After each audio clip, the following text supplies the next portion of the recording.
की आवश्यकता है। हमने भी आपके लिए पिछले सालों की पेपर की सीरीज को स्टार्ट कर दिया है, क्योंकि पिछले बार आपका एनटीपीसी का सीबीटी 1 का पेपर 2021 में हुआ था। पिछले साल के पेपर लगाने से आपको ये फायदा होता है कि आपको लेवल और पैटर्न मालूम चलता है, और रेलवे के ढेर सारे क्वेश्चन जो हैं वो रिपीटेड क्वेश्चन होते हैं। तो सबसे पहले आपको प्रयास करना है कि पिछले साल का एनटीपीसी का सीबीटी 1 का आप लोग पेपर लगाना स्टार्ट कर दीजिए। आज का देखिए पहला क्वेश्चन है, इसमें आपसे पूछा जा रहा है प्रकाश संश्लेषण के लिए किस गैस की आवश्यकता होती है। प्रकाश संश्लेषण की सहायता से पौधे अपना भोजन बनाते हैं। तो आपसे पूछा जा रहा है किस गैस की आवश्यकता होगी। सबसे पहले एक बार आप लोग प्रयास कर लीजिए। तो यहाँ पर सबसे मेन गैस होती है कार्बन डाइऑक्साइड। कार्बन डाइऑक्साइड और पानी, अगर पौधे को मिल गया पानी और कार्बन डाइऑक्साइड, इसके बाद सूर्य का प्रकाश भी जरूरी है, और पर्णहरिण।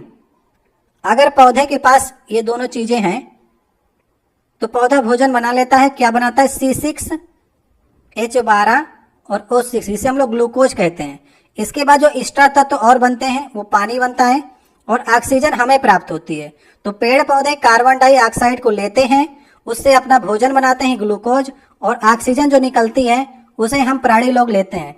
तो प्रकाश संश्लेषण के लिए जो मुख्य गैस आवश्यकता है वो कार्बन डाइऑक्साइड है, इसलिए सही ऑप्शन जो होगा वो लास्ट वाला ऑप्शन होगा।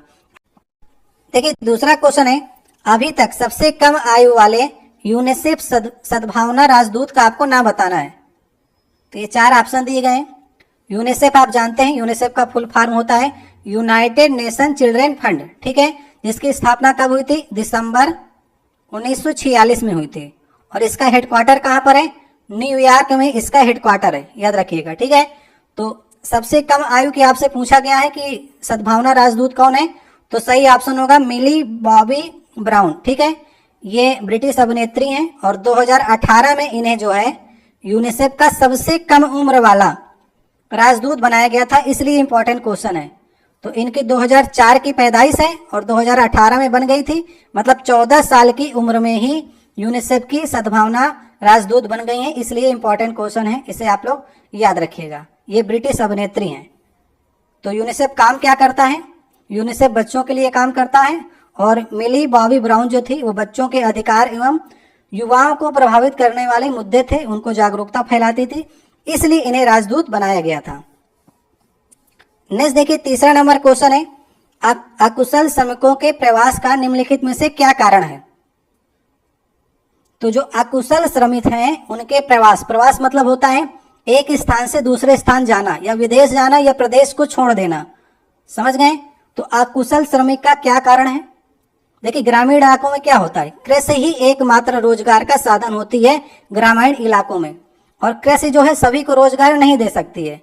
तो जो कुशल होगा वो तो कहीं ना कहीं पर काम कर लेगा, लेकिन जो अकुशल होगा उसे क्या करना पड़ता है? छोड़ना पड़ता है। किस कारण से? निर्धनता के कारण से। तो गरीब भी है, निर्धन भी है और अकुशल भी है, इसलिए कहीं ना कहीं पर वो बाहर जाने का प्रयास करता है, मजदूरी करने का प्रयास करता है। तो मेन जो कारण है अकुशल श्रमिक के प्रवास का, छोड़ने का, प्रदेश छोड़ने का, विदेश जाने का, वो निर्धनता है। सही ऑप्शन होगा तीसरा वाला। अब नेक्स्ट क्वेश्चन है, किस शहर ने 2020 के लिए स्वच्छता सर्वेक्षण पुरस्कार में दूसरा स्थान हासिल किया है। तो एक काम करते हैं, हम लोग इसको चेंज कर लेते हैं। अब 2023-24 वाला हम लोग बात कर लेते हैं, क्योंकि 20 तो पुराना हो गया। अब आपको बताना है स्वच्छता सर्वेक्षण में दूसरा स्थान किसने हासिल किया है। तो अभी लेटेस्ट रिपोर्ट के अनुसार जो है इंदौर तो लगातार बना हुआ है पहले स्थान पर, और अभी इंदौर और सूरत इन दोनों को पहला स्थान दिया गया है, समझ गए। इन दोनों को ही पहला स्थान मिला है अब की बार की जो रैंकिंग आई है, और दूसरा स्थान हमारा खाली हो गया क्योंकि 2 सिटी इसके अंतर्गत आ गई हैं। तो डायरेक्ट अब तीसरा स्थान दिया गया है नवी मुंबई को। तो नवी मुंबई हमारा तीसरे स्थान पर हो गया, और चौथे स्थान पर विशाखापत्तनम है, और 5वें स्थान पर भोपाल है। तो मेन आपके से 2 ही 3 पूछेगा, तो पहले और दूसरे, पहले स्थान पर ये दोनों हैं, तो इन्हें आप पहला दूसरा नहीं करेंगे। दूसरा स्थान इसने खाली कर दिया है क्योंकि 2 आपके हो गए ना, इंदौर और सूरत, तो दूसरा स्थान खाली है। तीसरे नंबर पर नवी मुंबई आ गया है। तो लेटेस्ट आंकड़े के अनुसार जो है पहले स्थान पर इंदौर और सूरत होंगे, तो यही आपसे पूछ सकता है। तो और पुराने आंकड़े के अनुसार 2 स्थान पर सूरत था और प्रथम स्थान पर इंदौर था। तो इस तरह से हम आपको करंट अफेयर अपडेट भी कराते चल रहे हैं। नेक्स्ट क्वेश्चन है, विश्व का सबसे लंबा रेल मार्ग कौन सा है? तो विश्व का सबसे लंबा पूछा है आपसे, तो इसका सही ऑप्शन होगा ट्रांस साइबेरियन रेल मार्ग। ये कहां पर है? ये आपका रूस में पड़ता है। ये सबसे लंबा है क्योंकि ये पूरब से लेकर के पूरा आपका पश्चिम तक जाता है। और ये कहां से कहां तक है? ये आपका मॉस्को से लेकर के व्लादिवोस्टॉक तक है। ये कितने किलोमीटर का पूरा रेल मार्ग है? 4338 किलोमीटर का है। 9438 किलोमीटर का ये पूरा रेल मार्ग है, जो कि पूरब से पश्चिम मतलब राजधानी को एक छोर से रूस के दूसरे छोर तक जोड़ता है। और ये विश्व का सबसे लंबा रेल मार्ग है। अगर एक ट्रेन यहां पर से पहले दिन चलती है तो वो इस पूरे एरिया को 7 दिन में जाकर के कवर करती है। तो इतना बड़ा ये रेल मार्ग है। ये क्वेश्चन आपके एग्जाम में बहुत बार पूछा गया है, तो इसे आप लोग अवश्य याद कर लीजिएगा। अब नेक्स्ट क्वेश्चन है, कौन सी रचना मुंशी प्रेमचंद द्वारा लिखी गई है? तो ये 4 ऑप्शन आपको दिए गए हैं। तो इसका सही ऑप्शन होगा सेवा सदन, जो है वो मुंशी प्रेमचंद्र के द्वारा लिखी गई है। और भी आप लोग याद रख लीजिएगा, जैसे रंगभूमि हो गई, ये भी प्रेमचंद्र की रचना है। प्रेमचंद्र की कई रचनाएं आपके एग्जाम पूछी जाती हैं। कर्मभूमि, गोदान गबन तो आपको याद ही होंगी, प्रेमाश्रम, ये मैं ऐसी रचनाएं बता रहा हूं जो आपके एग्जाम में पूछी जा सकती हैं। गोदान गबन तो आपको याद है। निर्मला, याद रखिएगा प्रेमचंद की ही रचना है। पूस की रात बहुत बार पूछी जाती है, पूस की रात। इसके बाद ईदगाह पूछी जाती है आपके एग्जाम में। शतरंज के खिलाड़ी, इस प्रकार से काफी ज्यादा रचनाएं जो हैं वो मुंशी प्रेमचंद की आपको याद करके चलनी है। तो इसमें सही ऑप्शन होगा सेवा सदन। कामायनी की बात कर लेते हैं। कामायनी किसकी है? ये जयशंकर प्रसाद की रचना है। ठीक है, जयशंकर प्रसाद जी की रचना है। और यम लिखा गया है, मेरे हिसाब से इसे यामा करता तो ये महादेवी वर्मा की रचना हो जाती, यामा। ठीक है, और चिदम्बरा जो है ये सुमित्रानंदन पंथ की रचना है। तो सबको आपको इसी प्रकार से याद करके चलना है, तभी आप आगे एग्जाम की तैयारी को कर पाएंगे। नेक्स्ट देखिए क्वेश्चन है, उस बौद्ध ग्रंथ का आपको नाम बताना है जिसमें भिक्षुओं के लिए नियमों का उल्लेख है। तो आपको मालूम है कि बौद्ध धर्म में त्रिपिटक है। ठीक है, और इन त्रिपिटक में 3 चीजें आती हैं आपकी, विनय पिटक, सूक्त पिटक और अभिधम्म पिटक, जिसमें अलग अलग आपके नियम बताए गए हैं। तो आपसे ये पूछा जा रहा है कि इसमें भिक्षुओं के नियमों का उल्लेख है, वे कौन से पिटक हैं? तो इसका सही ऑप्शन होगा विनय पिटक में जो है वो भिक्षुओं संबंधित नियमों का उल्लेख किया गया है। अब हम बात कर लेते हैं अभिधम्म पिटक की। इसमें जो है वो नैतिक मूल्यों के बारे में चर्चा की गई है, और निर्वाण संबंधी जो चर्चा है वो आपकी अभिधम्म पिटक में चर्चा की गई है। त्रिपिटक तो मतलब इन तीनों में आते हैं। सूक्त पिटक की बात कर लेते हैं। तो सूक्त पिटक या सूक्त पिटक जो है ये बौद्ध धर्म का, इसे इंसाइक्लोपीडिया कहते हैं। इसमें बुद्ध की पूर्व जन्म की कहानियां हैं, जातक की कथाएं हैं और बुद्ध जी के प्रवचन हैं इसमें। ठीक है, तो तीनों को आप लोग देख लीजिएगा। तीनों से ही एग्जाम में क्वेश्चन पूछा जाता है कि अभिधम्म पिटक में क्या है, सूक्त पिटक में क्या है और विनय पिटक में क्या है। नेक्स्ट देखिए क्वेश्चन है, फ्लैग कोड ऑफ इंडिया 2002 के अनुसार भारतीय ध्वज की स्थिति क्या होनी चाहिए जब एक सीधी रेखा में अन्य देशों के झंडे एक साथ प्रदर्शित होते हैं? जैसे आपने कई देशों के राष्ट्राध्यक्षों को बुलाया, अब उनके झंडे आपको लगाने हैं, तो भारत का झंडा कहां पर होगा ये डिसाइड करेगा फ्लैग कोड ऑफ इंडिया जो 2002 में बनाया गया था। तो भारतीय जो फ्लैग की स्थिति होगी वो दाहिने छोर पर होगी, मतलब दाहिने छोर पर भारतीय झंडा लगेगा। ठीक है, और इसके बाद अन्य जो देशों के झंडे हैं उनको हम लोग अल्फाबेट के आर्डर में लगाएंगे। कोई देश ए से है तो पहले ए वाले का, फिर बी वाले का, फिर सी वाले का, फिर डी वाले का। इस प्रकार से हम लोग इस क्रम में उस पंक्ति में झंडों को रखेंगे। तो अन्य देशों का अल्फाबेट के आर्डर में और अपने देश का दाहिने छोर पर हम लोग रखेंगे, यदि अपने देश की बात करते हैं। और अन्य देशों में उनका नियम फॉलो होता है, कोई देश अपना झंडा सेंटर में रखता है, कोई देश लेफ्ट में रखता है। लेकिन ये पूछ रहा है इंडिया के अनुसार, आपका फ्लैग कोड के अनुसार, तो दाहिने छोर पर रखेंगे। वेरी वेरी इंपॉर्टेंट क्वेश्चन है आने वाले एग्जाम के दृष्टिकोण से, याद रखिएगा। ठीक है, अगर सर्किल में बात करेगा, अगर हम सर्किल में झंडे को लगाते हैं तो सबसे पहले हम अपने देश का झंडा यहाँ पर लगा देंगे।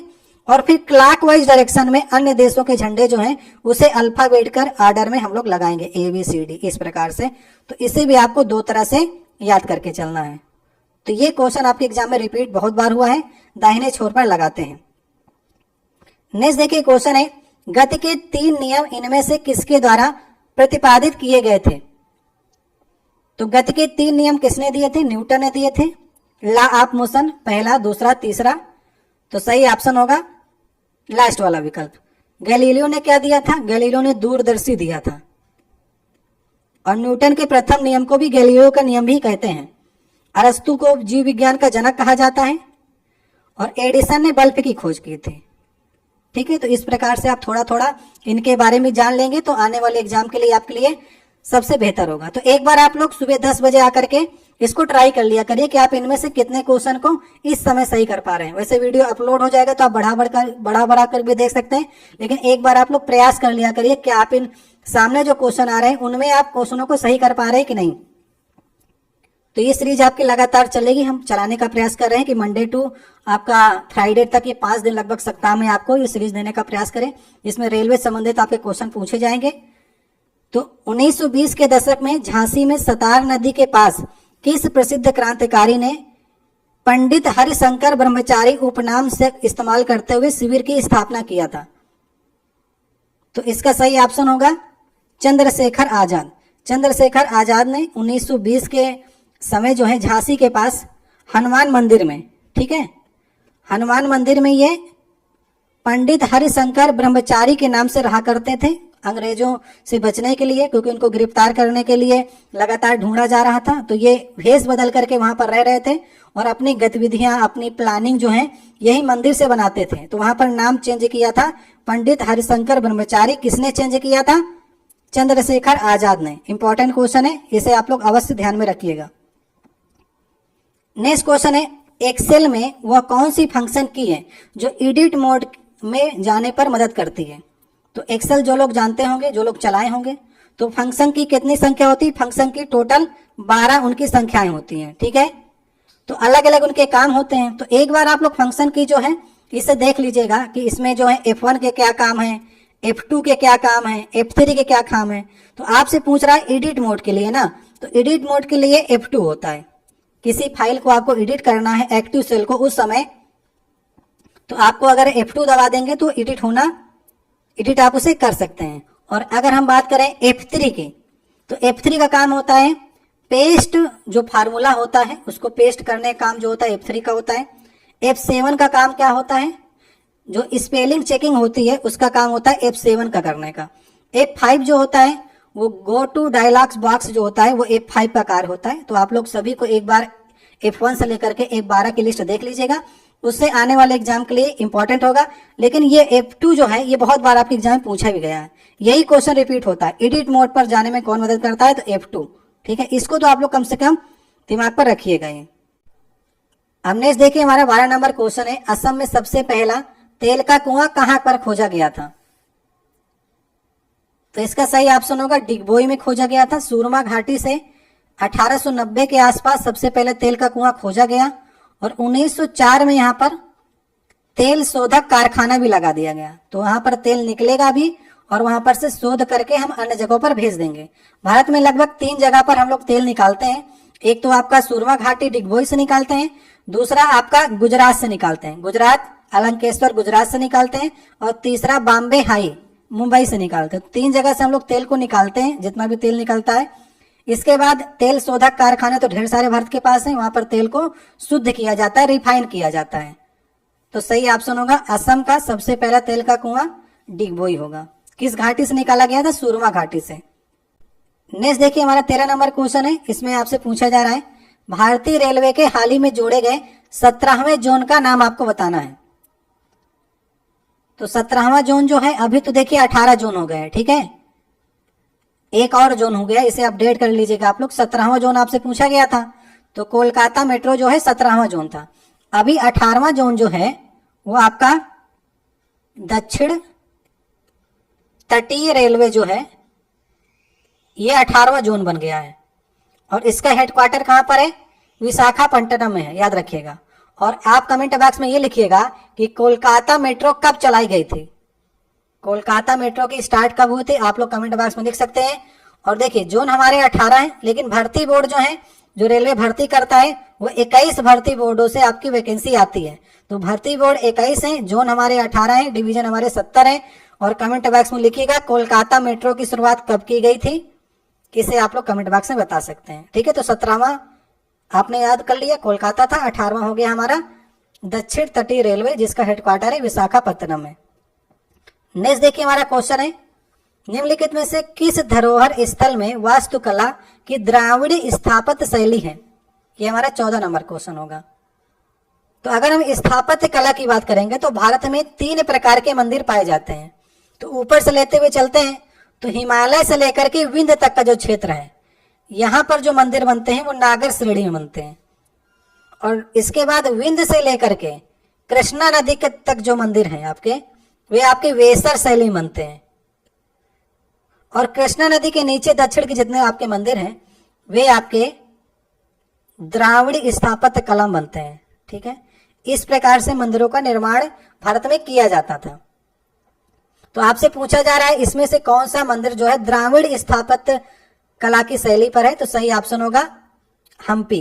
हम्पी जो था वो विजयनगर साम्राज्य की राजधानी है हम्पी, ये कर्नाटक में आपके पड़ती है।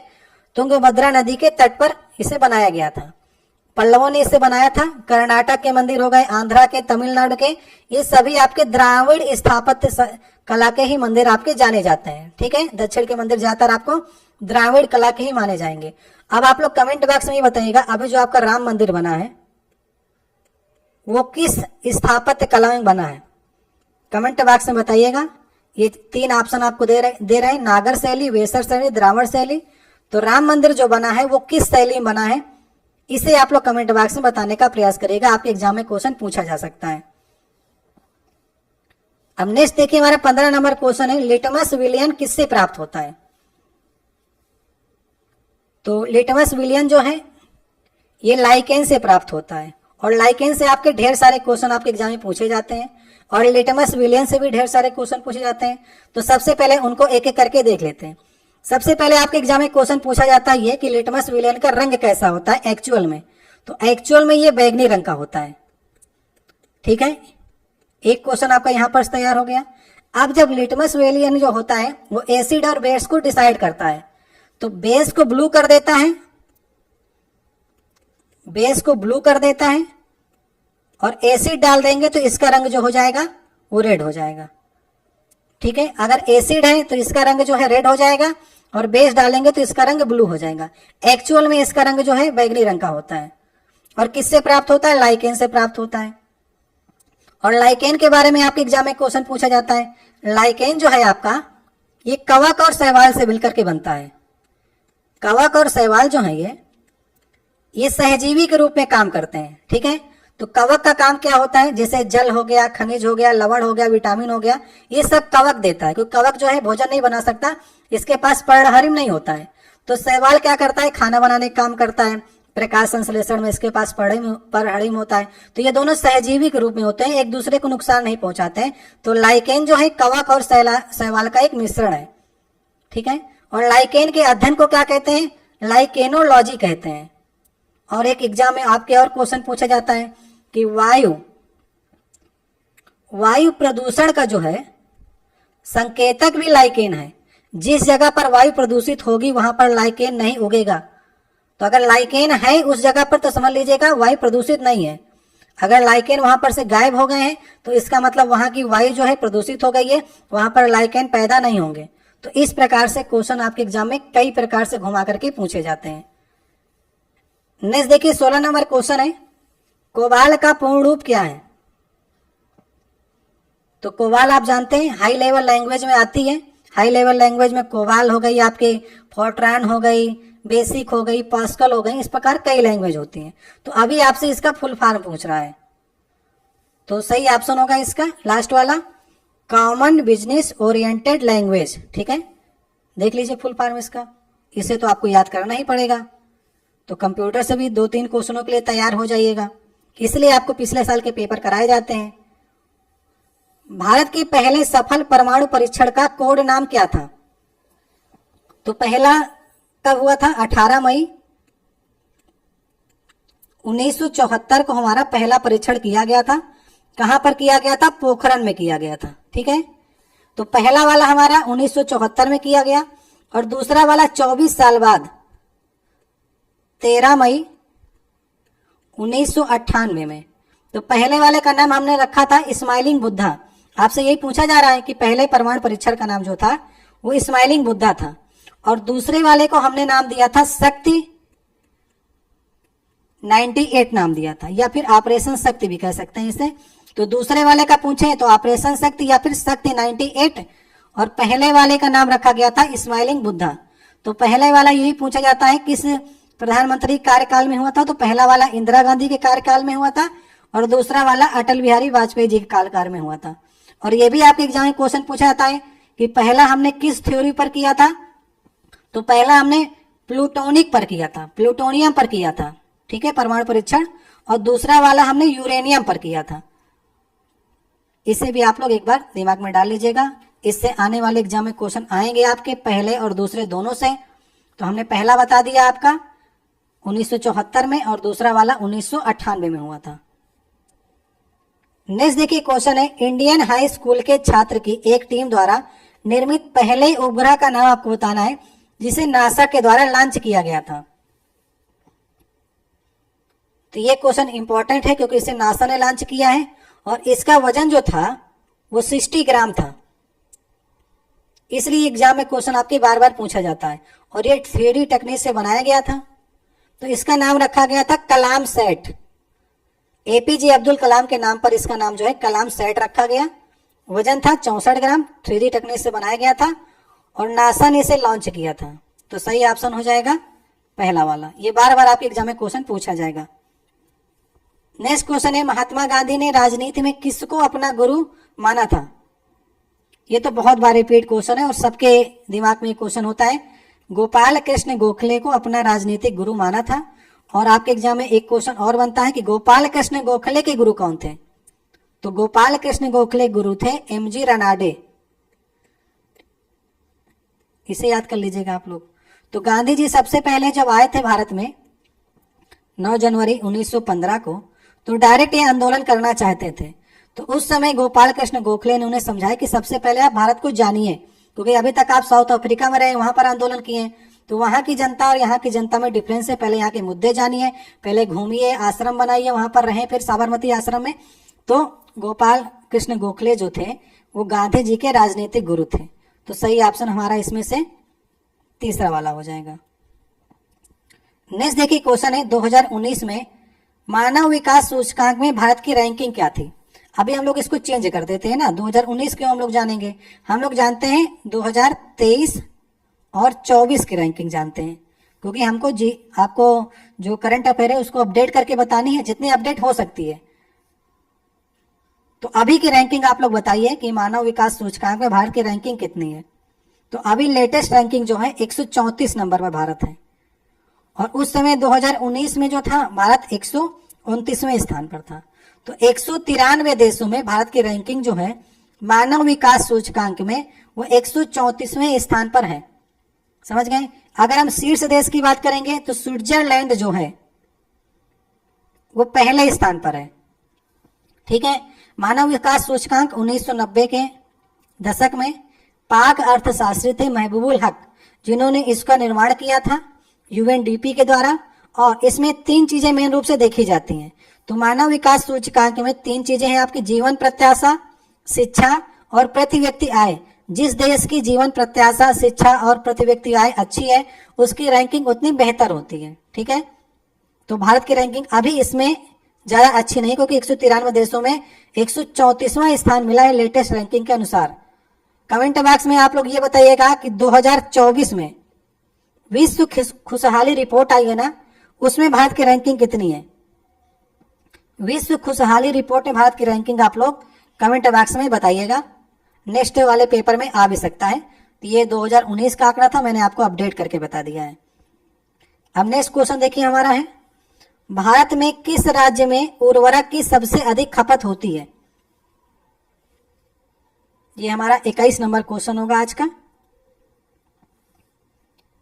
तो इसका सही ऑप्शन होगा पंजाब। पंजाब जो है अपनी खेती में बहुत ज्यादा उर्वरक का इस्तेमाल करता है, जिससे वो अधिक से अधिक उत्पादन करना चाहता है। तो हम बात करेंगे अगर प्रति हेक्टेयर में कितने किलोग्राम यूज करता है, तो प्रति हेक्टेयर में पंजाब जो है 190 केजी उर्वरक का इस्तेमाल करता है। और भारत का एक औसत जो किसान है वो प्रति हेक्टेयर में 88 किलो यूज करता है, जबकि पंजाब का आंकड़ा यहाँ पर देखिए कि लगभग दुगने से ज्यादा है ये। तो किस राज्य में उर्वरक की सबसे ज्यादा खपत है, तो पंजाब राज्य हो जाएगा। पूरे देश का, पूरे भारत का 9% जो उर्वरक है वो सिर्फ और सिर्फ पंजाब अपने खेती में डालता है अधिक उत्पादन के लिए। आपको मालूम है उर्वरक कितना नुकसान करते हैं।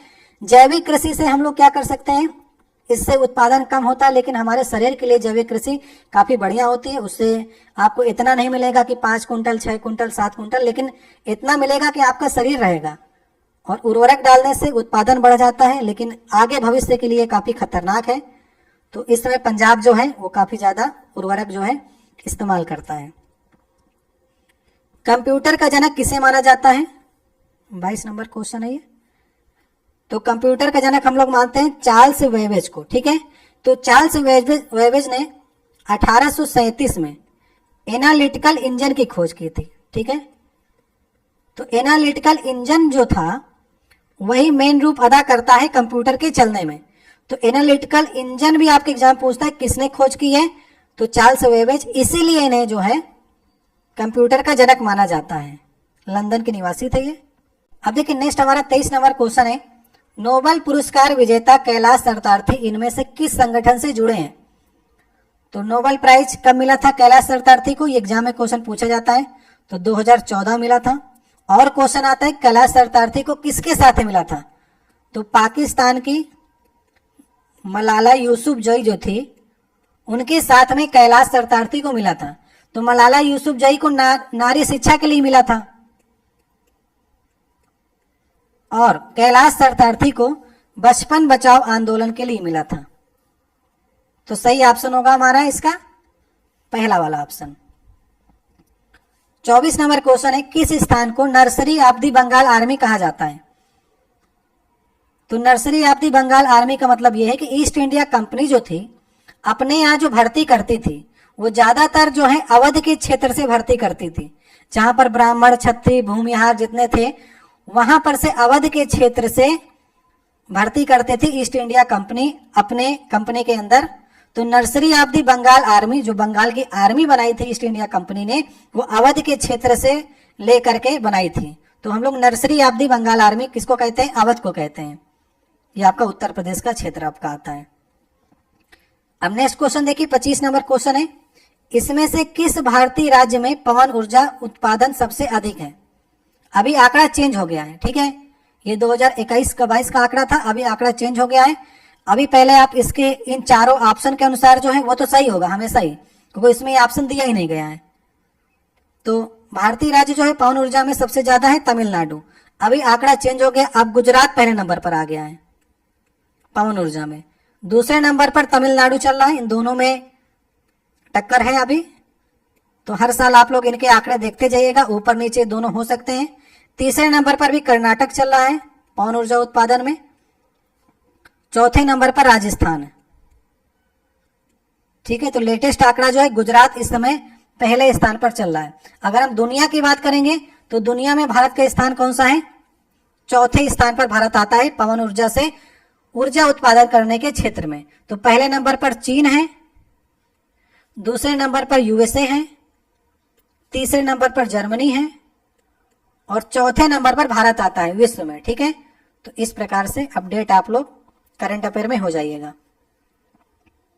नेक्स्ट देखिए क्वेश्चन पूछा जा रहा है, भेल का पूर्ण रूप आपको बताना है। तो भेल हो गया, सेल हो गया, गेल हो गया, ये सभी आपकी महारत्न कंपनियां हैं, ठीक है। और इन सभी का, भेल का, सेल का, गेल का हेडक्वार्टर जो है नई दिल्ली है। और भेल का पूर्ण रूप आपसे पूछा है, तो भेल 1964 में बनी थी कंपनी और इसका हेडक्वार्टर है नई दिल्ली। और आपसे पूछा जा रहा है फुल फॉर्म, तो फुल फॉर्म होगा इसका भारत हैवी इलेक्ट्रॉनिकल्स लिमिटेड। ये लास्ट वाला ऑप्शन जो हो जाएगा वो सही ऑप्शन हो जाएगा, ठीक। ठीक है, तो इस प्रकार से आप लोग फुल फॉर्म याद कर लीजिएगा। नेक्स्ट देखिए क्वेश्चन है 27 नंबर क्वेश्चन होगा। इसमें आपसे पूछा जा रहा है 1920 में किस आंदोलन को असहयोग आंदोलन के साथ में जोड़ा गया था। तो किस आंदोलन को जोड़ा गया, इन 4 ऑप्शन में से आपको डिसाइड करना है।